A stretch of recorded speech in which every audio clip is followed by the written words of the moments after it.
ਹਿੰਦ ਸਰਕਾਰ ਇਸ ਵਿਪਰ ਤਖਤ ਦੀ ਨੀਤੀ ਆ ਸਿੱਖਾਂ ਪ੍ਰਤੀ ਉਹਨਾਂ ਨੂੰ ਬਿਲਕੁਲ ਆਪਣੇ 'ਚ ਮਿਕਸ ਕਰ ਲੈਣਾ, ਇਕਸਾਰ ਕਰ ਦੇਣਾ, ਉਹਨਾਂ ਦੇ ਸਾਰੇ ਇੰਸਟੀਟਿਊਸ਼ਨ ਤਬਾਹ ਕਰ ਦੇਣੀ, ਲੀਡਰਸ਼ਿਪ ਤਬਾਹ ਕਰ ਦੇਣੀ, ਉਹਨਾਂ ਦਾ ਨੈਚੁਰਲ ਰਿਸੋਰਸਿਸ ਤਬਾਹ ਕਰ ਦੇਣਾ।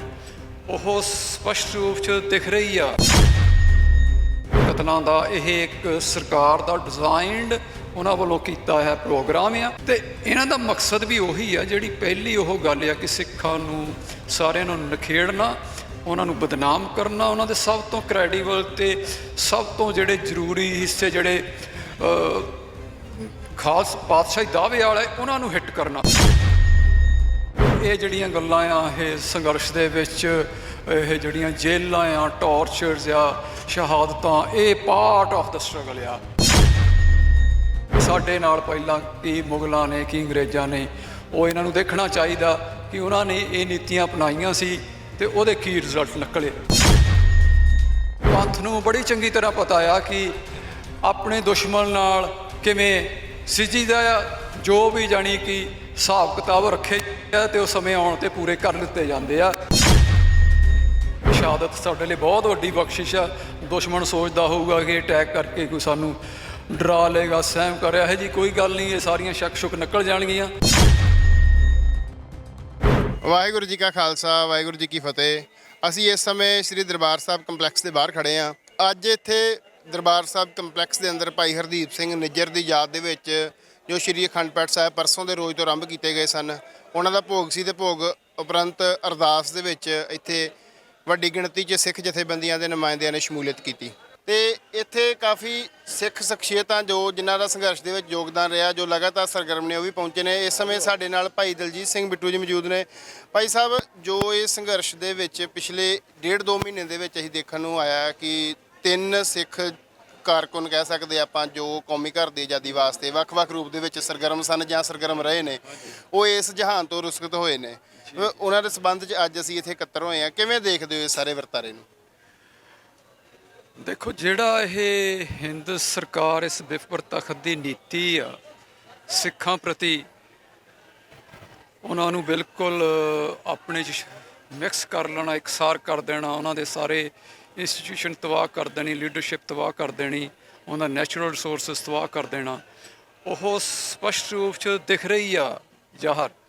ਖਾਸ ਕਰਕੇ ਸੰਤ ਜਰਨੈਲ ਸਿੰਘ ਭਿੰਡਰਾਂਵਾਲੇ, ਮਿਲੀਟੈਂਟ ਲੀਡਰਸ਼ਿਪ ਅਤੇ ਖਾਲਿਸਤਾਨ, ਜਿਹੜੀ ਆਜ਼ਾਦੀ ਵਾਲਾ ਹਿੱਸਾ ਸੀ, ਜਿਹੜਾ ਪਾਤਸ਼ਾਹੀ ਦਾਅਵੇ ਵਾਲਾ ਹਿੱਸਾ ਸੀ, ਉਹਨੂੰ ਨਿਖੇੜ ਕੇ ਉਹ 'ਤੇ ਅਟੈਕ ਕਰਨਾ, ਉਹ ਇਹਨਾਂ ਨੇ ਕੀਤਾ ਸਕਸੈਸਫੁਲੀ। ਅਤੇ ਉਹਦੇ ਵਿੱਚ ਇਹਨਾਂ ਨੇ ਕਾਫੀ ਇੱਥੇ ਇੱਕ ਸਹਿਮ ਅਤੇ ਡਰ ਦਾ ਮਾਹੌਲ ਪੈਦਾ ਕੀਤਾ, ਅਤੇ ਉਹ ਜਾਰੀ ਆ। ਉਹ ਜਿਹੜਾ ਇੱਕ ਵਿਆਪਕ ਇਹਨਾਂ ਨੇ ਸਾਈਕੋਲੋਜੀਕਲ ਅਟੈਕ ਕੀਤਾ। ਉਸ ਤੋਂ ਬਾਅਦ ਜਿਹੜਾ ਪਾਕਿਸਤਾਨ ਅਟੈਕ ਹੋਇਆ ਪਾਉ ਪਰਜਨ ਸਿੰਘ ਪੰਜਵੜ, ਅਤੇ ਇੰਗਲੈਂਡ ਡੈਥ ਹੋਈ ਆਪਣੇ ਅਵਤਾਰ ਸਿੰਘ ਦੀ, ਅਤੇ ਜਿਹੜੀ ਇੱਥੇ ਕੈਨੇਡਾ 'ਚ ਹੁਣ ਜਿਹੜਾ ਬਹੁਤ ਹਰਦੀਪ ਸਿੰਘ ਨਿੱਜਰ ਹੋਣਾ ਦਾ ਜਿਹੜਾ ਪੋਲੀਟੀਕਲ ਅਸੈਸੀਨੇਸ਼ਨ ਹੋਈ, ਇਹ ਜਿਹੜੀਆਂ ਇਹ ਪੋਲੀਟੀਕਲ ਅਸੈਸੀਨੇਸ਼ਨਸ ਨੇ। ਅਤੇ ਇਹਨਾਂ ਦਾ ਮਕਸਦ ਵੀ ਉਹੀ ਆ। ਜਿਹੜੀ ਪਹਿਲੀ ਉਹ ਗੱਲ ਆ ਕਿ ਸਿੱਖਾਂ ਨੂੰ ਸਾਰਿਆਂ ਨੂੰ ਨਿਖੇੜਨਾ, ਉਹਨਾਂ ਨੂੰ ਬਦਨਾਮ ਕਰਨਾ, ਉਹਨਾਂ ਦੇ ਸਭ ਤੋਂ ਕ੍ਰੈਡੀਬਲ ਅਤੇ ਸਭ ਤੋਂ ਜਿਹੜੇ ਜ਼ਰੂਰੀ ਹਿੱਸੇ ਜਿਹੜੇ ਖਾਸ ਪਾਤਸ਼ਾਹੀ ਦਾਅਵੇ ਵਾਲੇ ਉਹਨਾਂ ਨੂੰ ਹਿੱਟ ਕਰਨਾ। ਉਹਦੇ ਤਹਿਤ ਹੀ ਇਹਨਾਂ ਨੇ ਉੱਥੋਂ ਸ਼ੁਰੂ ਕੀਤੀ। ਪਾਕਿਸਤਾਨ, ਕੈਨੇਡਾ, ਸਾਰੇ ਥਾਂ ਕਤਲਾਂ ਦਾ ਇਹ ਇੱਕ ਸਰਕਾਰ ਦਾ ਡਿਜ਼ਾਈਨਡ ਉਹਨਾਂ ਵੱਲੋਂ ਕੀਤਾ ਹੈ ਪ੍ਰੋਗਰਾਮ ਆ। ਅਤੇ ਇਹਦਾ ਵੀ ਇਹੋ ਹੀ ਆ ਕਿ ਸਿੱਖਾਂ ਨੂੰ ਅਲੱਗ ਥਲੱਗ ਕੀਤਾ ਜਾਵੇ, ਬਦਨਾਮ ਕੀਤਾ ਜਾਵੇ, ਅਤੇ ਉਹਨੂੰ ਡਰਾਇਆ ਧਮਕਾਇਆ ਜਾਵੇ। ਅਤੇ ਇਹ ਜਿਹੜਾ ਮੈਂ ਤੁਹਾਨੂੰ ਨੈਕਸਟ ਸਟੈਪ ਜਿਹੜਾ ਇਹਨਾਂ ਦਾ ਹੈਗਾ, ਆਲਰੇਡੀ ਇਹਨਾਂ ਨੇ ਬਹੁਤ ਚਿਰ ਦਾ ਇੱਥੇ ਸ਼ੁਰੂ ਕੀਤਾ। ਇਹ ਪੋਲੀਟੀਕਲ ਅਸੈਸੀਨੇਸ਼ਨਸ ਇੱਥੇ ਵੀ ਕਰਨਗੇ। ਇਹਨਾਂ ਨੇ ਕਈ ਸਾਨੂੰ ਇਹੋ ਜਿਹੀਆਂ ਗੱਲਾਂ ਮਿਲੀਆਂ ਨੇ, ਅਤੇ ਉਹ ਪੂਰਾ ਇੱਥੇ ਕਰ ਰਹੇ ਨੇ। ਜਿੱਦਾਂ ਹੁਣ ਗੈਂਗਸਟਰਿਜ਼ਮ ਨੂੰ ਇਹ ਆਪ ਵਧਾਵਾ ਦੇ ਰਹੇ ਆ। ਇਸੇ ਤਹਿਤ ਜਦੋਂ ਇੱਥੇ ਸਿੱਖਾਂ ਨੂੰ ਬਦਨਾਮ ਕਰਨ ਦਾ ਮੀਡੀਆ 'ਚ ਜਿਹੜਾ ਇਹਨਾਂ ਨੇ ਪ੍ਰੋਗਰਾਮ ਚਲਾਇਆ ਪਿਛਲੇ ਕਾਫੀ ਸਮੇਂ ਤੋਂ, ਮਿਲੀਟੈਂਟ ਲੀਡਰਸ਼ਿਪ ਨੂੰ, ਖਾਲਿਸਤਾਨ ਨੂੰ, ਉਹ ਹੋਰ ਵੀ ਜਾਰੀ ਆ। ਇੱਥੇ ਇਹਨਾਂ ਦਾ ਜਿਹੜਾ ਤਰੀਕਾਕਾਰ ਇਹ ਹੈ ਕਿ ਡਾਇਰੈਕਟ ਜੇ ਹਿੱਟ ਕਰਨਾ ਚਾਹੋ ਤਾਂ ਸਾਰੀ ਗੱਲ ਇਹਨਾਂ 'ਤੇ ਜਾਂਦੀ ਆ, ਕਰ ਸਕਦੇ ਆ। ਉਹ ਚਾਹੁੰਦੇ ਆ ਕਿ ਇੱਥੇ ਇਹੋ ਜਿਹਾ ਮਾਹੌਲ ਕਰ ਦਿੱਤਾ ਜਾਵੇ, ਇੱਥੇ ਪੋਲੀਟੀਕਲ ਅਸੈਸੀਨੇਸ਼ਨ ਹੋਣ, ਹਿੰਦੂਆਂ ਲੀਡਰਾਂ ਦੀਆਂ ਹੋਣ, ਸਿੱਖਾਂ ਦੀਆਂ ਹੋਣ, ਹੋਰ ਕਈਆਂ ਦੀਆਂ ਹੋਣ। ਅਤੇ ਖਾਸ ਕਰਕੇ ਜੋ ਇਹ ਨਰੇਟਿਵ ਦੇ ਰਹੇ ਇੱਕ ਬਿਲਡ ਕਰ ਰਹੇ ਭਰਾ ਮਾਰੂ ਜੰਗ ਦਾ, ਉਹਦੇ ਤਹਿਤ ਉਹੋ ਜਿਹਾ ਮਾਹੌਲ ਪੈਦਾ ਕਰਕੇ ਕਿ ਸਿੱਖ ਆਪਸ ਵਿੱਚ ਲੜਨ, ਪੱਗਾਂ ਲਾਉਣ, ਫਿਰ ਕੁੱਟਣ ਮਾਰਨ, ਫਿਰ ਇੱਕ ਦੂਜੇ ਨੂੰ ਮਾਰਨ। ਉਹਦੇ ਤਹਿਤ ਇਹਨਾਂ ਨੇ ਆਪਣੇ ਹਿੱਸੇ 'ਚੋਂ ਉਹਨਾਂ ਦੇ ਮੋਢੇ ਤੇ ਰੱਖ ਕੇ ਬੰਦੂਕ ਇਹਨਾਂ ਨੇ ਚਲਾਉਣੀ ਆ, ਯੂਜ਼ ਆਪਣੇ ਬੰਦੇ। ਇਸ ਕਰਕੇ ਮੈਂ ਸਗੋਂ ਅਗਾਹ ਕਰਾਂਗਾ ਜਿਹੜੇ ਹਿੱਸੇ ਆਪਣੇ ਆ ਇਹਦੇ ਵਿੱਚ ਯੂਜ਼ ਹੋ ਰਹੇ ਆ ਕਿ ਜੇ ਕੋਈ ਗੱਲ ਆ ਤਾਂ ਆਪਾਂ ਨੂੰ ਆਪਸ ਬੈਠ ਕੇ ਕਰਨੀ ਚਾਹੀਦੀ ਆ। ਇਹਨਾਂ ਦੀ ਗੇਮ ਪਲਾਨ ਦਾ ਹਿੱਸਾ ਨਾ ਬਣੋ, ਇਹ ਆ ਰਹੀ ਆ ਗੱਲ। ਤੇ ਦੂਸਰੀ ਗੱਲ ਇਹ ਕਿ ਦੇਖੋ ਜਦੋਂ ਕੋਈ ਇਹਨਾਂ ਨੇ ਅਟੈਕ ਕੀਤਾ ਸਾਡੇ ਤੇ, ਅਟੈਕ ਇਹ ਜਿਹੜੀਆਂ ਗੱਲਾਂ ਆ ਇਹ ਸੰਘਰਸ਼ ਦੇ ਵਿੱਚ ਇਹ ਜਿਹੜੀਆਂ ਜੇਲਾਂ ਆ, ਟੌਰਚਰਸ ਆ, ਸ਼ਹਾਦਤਾਂ, ਇਹ ਪਾਰਟ ਆਫ ਦਾ ਸਟਰਗਲ ਆ। ਇਹਨੂੰ ਸਾਨੂੰ ਇੱਦਾਂ ਹੀ ਲੈਣਾ ਚਾਹੀਦਾ। ਇਹਨਾਂ ਨੂੰ ਵੀ ਖਾਲਸੇ ਦਾ ਇਤਿਹਾਸ ਆ, ਉਹਨਾਂ ਤੋਂ ਸਬਕ ਸਿੱਖਣਾ ਚਾਹੀਦਾ ਕਿ ਸਾਡੇ ਨਾਲ ਪਹਿਲਾਂ ਕੀ ਮੁਗਲਾਂ ਨੇ ਕੀ ਅੰਗਰੇਜ਼ਾਂ ਨੇ, ਉਹ ਇਹਨਾਂ ਨੂੰ ਦੇਖਣਾ ਚਾਹੀਦਾ ਕਿ ਉਹਨਾਂ ਨੇ ਇਹ ਨੀਤੀਆਂ ਅਪਣਾਈਆਂ ਸੀ ਤੇ ਉਹਦੇ ਕੀ ਰਿਜ਼ਲਟ ਨਿਕਲੇ, ਤੇ ਹੁਣ ਵੀ ਉਸ ਤੋਂ ਕੋਈ ਅਲੱਗਾ ਨਹੀਂ ਨਿਕਲਣਗੇ। ਜਦੋਂ ਸਾਡੇ ਤੇ ਕੋਈ ਇਸ ਤਰੀਕੇ ਨਾਲ ਅਟੈਕ ਹੁੰਦਾ ਸਗੋਂ ਅਸੀਂ ਇਕੱਠੇ ਹੁੰਨੇ, ਜਿੱਦਾਂ ਅਸੀਂ ਅੱਜ ਇੱਥੇ ਇੱਕ ਇਕੱਠ ਦਾ ਸਾਰੀ ਦੁਨੀਆ 'ਚ ਇੱਥੇ ਲੋਕੀ ਆਏ ਆ, ਸਾਰੇ ਦੁਨੀਆ 'ਚ ਲੋਕੀ ਇਕੱਠੇ ਹੋ ਕੇ ਹਰਦੀਪ ਸਿੰਘ ਨਿੱਜਰ ਨੂੰ ਸ਼ਰਧਾਂਜਲੀ ਭੇਟ ਕੀਤੀ।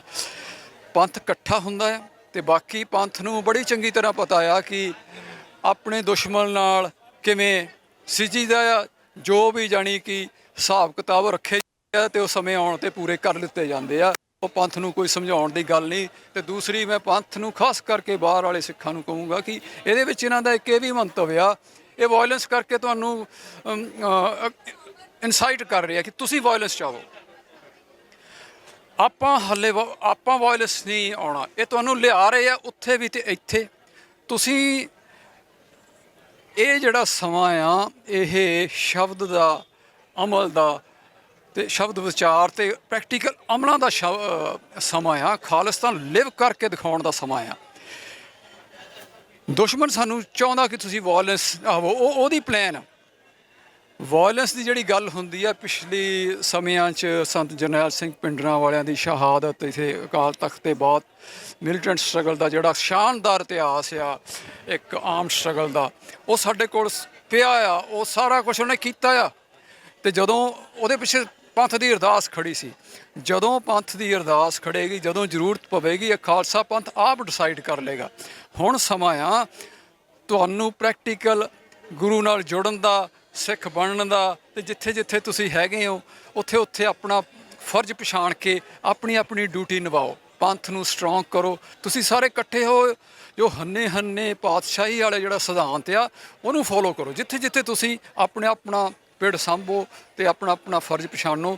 ਤੇ ਜੇ ਇਕੱਠੇ ਕਿੱਥੇ ਹੋਣਾ, ਇਕੱਠੇ ਅਸੀਂ ਅਕਾਲ ਤਖਤ ਤੇ ਗੁਰਮਤਿ ਤੇ ਹੋਣਾ ਆ। ਜਿੱਦਾਂ ਗੁਰੂ ਨੇ ਮਿਹਰ ਕੀਤੀ ਅੱਜ ਦੇ ਸਮੇਂ 'ਚ ਸੰਗਤ ਨੇ ਦਿਖਾਇਆ ਕਿ ਕਿਵੇਂ ਗੁਰਮਤਾ ਹੁੰਦਾ ਆ, ਉਸੇ ਤਰੀਕੇ ਨਾਲ ਅਸੀਂ ਅਕਾਲ ਤਖਤ ਨੂੰ ਇਸ ਤਖਤ ਤੋਂ ਯਾਦ ਕਰਾਈਏ ਤੇ ਉੱਥੇ ਗੁਰਮਤਾ ਲਾਗੂ ਕਰਾਈਏ, ਪੰਚ ਪ੍ਰਧਾਨੀ ਲੀਡਰਸ਼ਿਪ ਲੈ ਕੇ ਆਈਏ। ਇਹ ਸਾਡਾ ਤਰੀਕਾ ਹੈ ਏਕਤਾ ਦਾ। ਗੁਰਮਤਾ ਤੇ ਏਕਤਾ ਹੁੰਦੀ ਆ, ਬਾਕੀ ਪੰਥ ਨੇ ਆਪਣੇ ਤਰੀਕੇ ਨਾਲ ਸੰਘਰਸ਼ ਕਰਨਾ ਹੁੰਦਾ ਆ। ਜਿੱਦਾਂ ਹੰਨੇ ਪਾਤਸ਼ਾਹੀ ਜਿਹੜੇ ਜਥੇ ਆਪਣੇ ਆਪ ਨੂੰ ਸਟਰੋਂਗ ਕਰਨ। ਤੇ ਇਹਦੇ ਵਿੱਚ ਹੋਰ ਜੋੜੋ ਹਰਦੀਪ ਸਿੰਘ ਵਾਲੀ ਗੱਲ ਦੀ ਮੈਂ ਕਹਾਂਗਾ ਕਿ ਸਾਰਾ ਪੰਥ ਇਹਨਾਂ ਸਾਰਾ ਪਰਿਵਾਰਾਂ ਦੇ ਨਾਲ ਆ। ਭਾਊ ਪੰਜਵੜ ਦੇ, ਅਵਤਾਰ ਸਿੰਘ ਦੇ ਤੇ ਹਰਦੀਪ ਸਿੰਘ ਨਿੱਜਰ ਦੇ, ਸਾਰਾ ਪੰਥ ਉਹਨਾਂ ਦਾ ਨਾਲ ਆ। ਉਹਨਾਂ ਨੇ ਪੰਥ ਲਈ ਜੂਝੇ ਆ। ਹਰਦੀਪ ਸਿੰਘ ਨਿੱਜਰ ਨੂੰ ਮੈਂ ਜਾਣਦਾ ਕਿ ਬਹੁਤ ਹੀ ਪਿਆਰ ਵਾਲਾ, ਬਹੁਤ ਹੀ ਜਜ਼ਬਾਤ ਵਾਲਾ, ਬਹੁਤ ਹੀ ਸਾਰਿਆਂ ਦਾ ਖਿਆਲ ਰੱਖਣ ਵਾਲਾ, ਤਾਂ ਜਿਹੜਾ ਚਾਹ ਭਰਿਆ ਸੀ ਉਹਦੇ ਵਿੱਚ ਜ਼ਿੰਦਗੀ ਦਾ, ਹੈ ਨਾ, ਉਸ ਤਰ੍ਹਾਂ ਦਾ ਨੌਜਵਾਨ ਸੀ। ਗੁਰੂ ਨੇ ਉਹਨੂੰ ਸ਼ਹਾਦਤ ਦਿੱਤੀ ਆ। ਸ਼ਹਾਦਤ ਸਾਡੇ ਲਈ ਬਹੁਤ ਵੱਡੀ ਬਖਸ਼ਿਸ਼ ਆ। ਦੁਸ਼ਮਣ ਸੋਚਦਾ ਹੋਊਗਾ ਕਿ ਅਟੈਕ ਕਰਕੇ ਕੋਈ ਸਾਨੂੰ ਡਰਾ ਲਏਗਾ, ਸਹਿਮ ਕਰ ਰਿਹਾ ਹੈ ਜੀ, ਕੋਈ ਗੱਲ ਨਹੀਂ, ਇਹ ਸਾਰੀਆਂ ਸ਼ੱਕ ਸ਼ੁਕ ਨਿਕਲ ਜਾਣਗੀਆਂ। ਖਾਲਸਾ ਲਈ ਇਹ ਸ਼ਹਾਦਤ ਆ ਤੇ ਇਹ 'ਚੋਂ ਅਸੀਂ ਸਦਾ ਹੀ ਸਟਰੋਂਗ ਹੋ ਕੇ ਨਿਕਲਦੇ ਹਾਂ।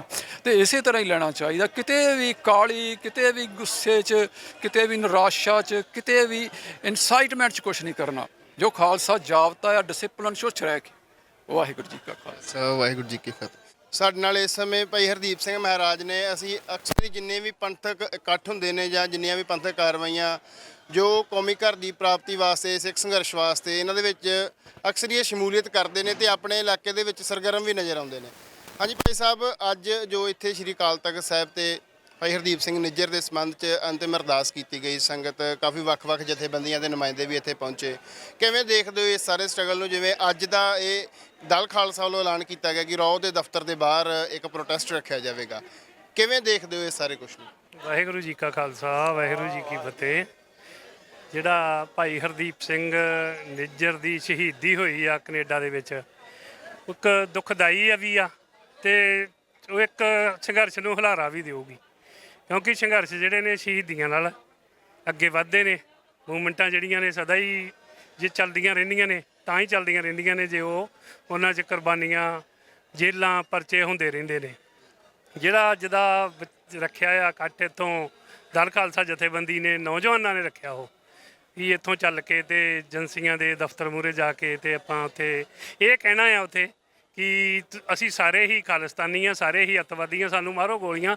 ਜਿਵੇਂ ਤੁਸੀਂ ਬਾਹਰਲੀ ਸਟੇਟ 'ਚ ਜਾ ਕੇ, ਬਾਹਰਲੇ ਦੇਸ਼ ਦੇ ਵਿੱਚ ਜਾ ਕੇ ਇੱਥੋਂ ਦੀ ਸਟੇਟ ਕਰ ਰਹੀ ਹੈ ਨਾ, ਉਹਦੇ ਵੀ ਤੁਸੀਂ ਐਡੀ ਬਾਹਰ 'ਚ ਜਾਂਦੇ ਜੇ ਤੇ ਇੱਥੇ ਹੀ ਉਹ ਸਾਰਾ ਕੁਝ ਕਰ ਲਓ ਨਾ। ਇਸ ਵਾਸਤੇ ਤਿਆਰ ਹੋ ਕੇ ਸਾਡਾ ਜਥਾ ਜਿਹੜਾ ਦਲ ਖਾਲਸਾ ਦਾ ਇੱਥੋਂ ਨੌਜਵਾਨਾਂ ਦਾ ਚੱਲਿਆ ਆ ਵੀ ਤੁਹਾਨੂੰ ਬਾਹਰ ਜਾਣ ਦੀ ਲੋੜ ਨਹੀਂ। ਬਾਹਰ ਕਿਉਂ ਕਾਰਵਾਈਆਂ ਇਹੋ ਜਿਹੀਆਂ ਕਰਦੇ ਜੇ? ਇੱਥੇ ਹੀ ਅਸੀਂ ਨੌਜਵਾਨ ਬੈਠੇ ਆ ਜਾਂ ਸਾਡੇ ਆਗੂ ਬੈਠੇ ਨੇ, ਜਿਹਨੂੰ ਮਰਜ਼ੀ ਆ ਤੁਸੀਂ ਨਿਸ਼ਾਨਾ ਬਣਾ ਲਓ। ਨਿਸ਼ਾਨਾ ਸਟੇਟ ਹੀ ਬਣਾਉਂਦੀ ਆ, ਕੋਈ ਹੋਰ ਬੰਦਾ ਨਹੀਂ ਬਣਾਉਂਦਾ, ਕੋਈ ਨਿੱਜੀ ਦੁਸ਼ਮਣੀ ਨਹੀਂ, ਕੋਈ ਕਿਸੇ ਦਾ ਕੁਝ ਨਹੀਂਗਾ। ਸਟੇਟ ਨਿਸ਼ਾਨਾ ਬਣਾਉਂਦੀ ਆ ਸਾਡੇ ਵਿੱਚ ਭਰਾ ਮਾਰੂ ਜੰਗ ਸ਼ੁਰੂ ਕਰਾਉਣ ਵਾਸਤੇ, ਤੇ ਅਸੀਂ ਉਸ ਤੋਂ ਬਚ ਕੇ ਵੀ ਰਹਿਣਾ ਤੇ ਸਾਡੇ ਨੌਜਵਾਨਾਂ ਨੂੰ ਅਸੀਂ ਅਗਾਹ ਵੀ ਕਰਾਂਗੇ ਵੀ ਇਹਨਾਂ ਗੱਲਾਂ ਤੋਂ ਜ਼ਰੂਰ ਬਚ ਕੇ ਰਹੋ। ਪਰ ਸਟੇਟ ਨਾਲ ਜਿਹੜੀ ਅਸੀਂ ਟੱਕਰ ਜਿਵੇਂ ਸਮੇਂ ਤਾਂ ਸਾਥੋਂ ਲਈ ਗਈ ਉਵੇਂ ਅਸੀਂ ਲੈਂਦੇ ਵੀ ਰਹੇ ਹਾਂ, ਤੇ ਆਉਣ ਵਾਲੇ ਸਮੇਂ 'ਚ ਅਸੀਂ ਜੋ ਚੱਲ ਰਹੇ ਪ੍ਰੋਗਰਾਮ ਨੇ ਉਹਨਾਂ ਨੂੰ ਅੱਗੇ ਲੈ ਕੇ ਜਾਵਾਂਗੇ। ਤੇ ਜੋ ਅੱਜ ਦਲ ਖਾਲਸਾ ਦਾ ਹੁਣ ਜਥਾ ਚੱਲਿਆ ਉਹ ਤੁਹਾਡੇ ਸਾਹਮਣੇ ਤਿਆਰ ਹੋ ਰਿਹਾ ਇੱਥੇ। ਭਾਈ ਸਾਹਿਬ, ਮੇਰਾ ਤੁਹਾਨੂੰ ਆਖਰੀ ਸਵਾਲ ਆ, ਜੋ ਪਰਸੋਂ ਦੇ ਰੋਜ਼ ਨੂੰ 28 ਤਰੀਕ ਨੂੰ ਸ਼੍ਰੀ ਅਨੰਦਪੁਰ ਸਾਹਿਬ ਇਕੱਤਰਤਾ ਸੱਦੀ ਸੀ, ਉਹਦੇ ਵਿੱਚ ਕਾਫੀ ਵੱਡੀ ਗਿਣਤੀ 'ਚ ਜਥੇਬੰਦੀਆਂ ਨੇ ਸ਼ਮੂਲੀਅਤ ਕੀਤੀ। ਅਗਲੀ ਰੂਪਰੇਖਾ ਕੀ ਹੋਏਗੀ ਉਸ ਗੁਰਮਤਾ ਜੋ ਸਾਰੀ ਸੰਗਤ ਨੇ ਪੜ੍ਹ ਵੀ ਲਿਆ, ਉਹਨੂੰ ਲਾਗੂ ਕਰਾਉਣ ਬਾਰੇ ਜਾਂ ਉਹਨੂੰ ਅਮਲ 'ਚ ਲਿਆਉਣ ਬਾਰੇ ਅਗਲੀ ਜਿਹੜੀ ਹੈ ਕਾਰਵਾਈ ਉਹ ਕਿਵੇਂ ਦੀ ਹੋਏਗੀ? ਜਿਵੇਂ ਅਸੀਂ ਪਹਿਲਾਂ ਸੰਗਤ ਕੋਲ ਗਏ ਆ ਤੇ ਸੰਗਤ ਉੱਥੇ ਆਈ ਆ ਤੇ ਉਹਨਾਂ ਨੇ ਗੁਰਮਤਾ ਗੁਰੂ ਦੀ ਕਿਰਪਾ ਨਾਲ ਸੰਗਤ ਨੇ ਹੀ ਕੀਤਾ ਆ। ਇਸੇ ਤਰੀਕਾ ਨਾਲ ਜਿਹੜੇ ਸੰਗਤ ਆਈ, ਜਿਹੜੇ ਸੰਪਰਦਾਇ ਜਥੇਬੰਦੀਆਂ, ਸ਼ਖਸੀਅਤਾਂ ਜਾਂ ਜਥੇ ਆਏ, ਅਸੀਂ ਸਾਰਿਆਂ ਨਾਲ ਇੱਕ ਸਲਾਹ ਮਸ਼ਵਰਾ ਕਰਕੇ ਅੱਗੇ ਦਾ ਪ੍ਰੋਗਰਾਮ ਉਲੀਕਾਂਗੇ। ਅੱਗੇ ਦਾ ਪ੍ਰੋਗਰਾਮ ਤਾਂ ਉਹ ਇਹੀ ਸੇਧ ਮਿਲੀ ਆ ਕਿ ਜੋ ਸੇਵਾ ਸੰਭਾਲ ਵਾਲਾ ਜਥਾ ਅਕਾਲ ਤਖਤ ਤੇ ਕਿਸੇ ਸਮੇਂ ਹੁੰਦਾ ਸੀ, ਜਿਹਦੇ ਕਰਕੇ ਸਾਰਾ ਸਿੱਖ ਪੰਥ, ਸਿੱਖ ਹਿਸਟਰੀ ਖੜੀ ਸੀਗੀ, ਜਿਹੜਾ ਅਕਾਲੀ ਜਥਾ, ਜਿਹੜਾ ਅਸਲ ਅਕਾਲੀ ਜਥਾ, ਉਹੋ ਜਿਹਾ ਜਥਾ ਅੱਜ ਦੇ ਸਮੇਂ 'ਚ ਦੁਨੀਆ ਭਰ ਦੇ ਸਿੱਖਾਂ 'ਚੋਂ ਸਿਲੈਕਟ ਕਰਕੇ ਬਣਾਉਣ ਦੀ ਜ਼ਰੂਰਤ ਆ। ਉਹਦੇ ਲਈ ਸਾਰਿਆਂ ਨਾਲ ਸਲਾਹ ਮਸ਼ਵਰਾ ਕਰਕੇ ਹੀ ਅੱਗੇ ਦਾ ਪ੍ਰੋਗਰਾਮ ਬਣੇਗਾ। ਬਹੁਤ ਬਹੁਤ ਧੰਨਵਾਦ ਜੀ। ਵਾਹਿਗੁਰੂ ਜੀ ਕਾ ਖਾਲਸਾ, ਵਾਹਿਗੁਰੂ ਜੀ ਕੀ ਫਤਿਹ।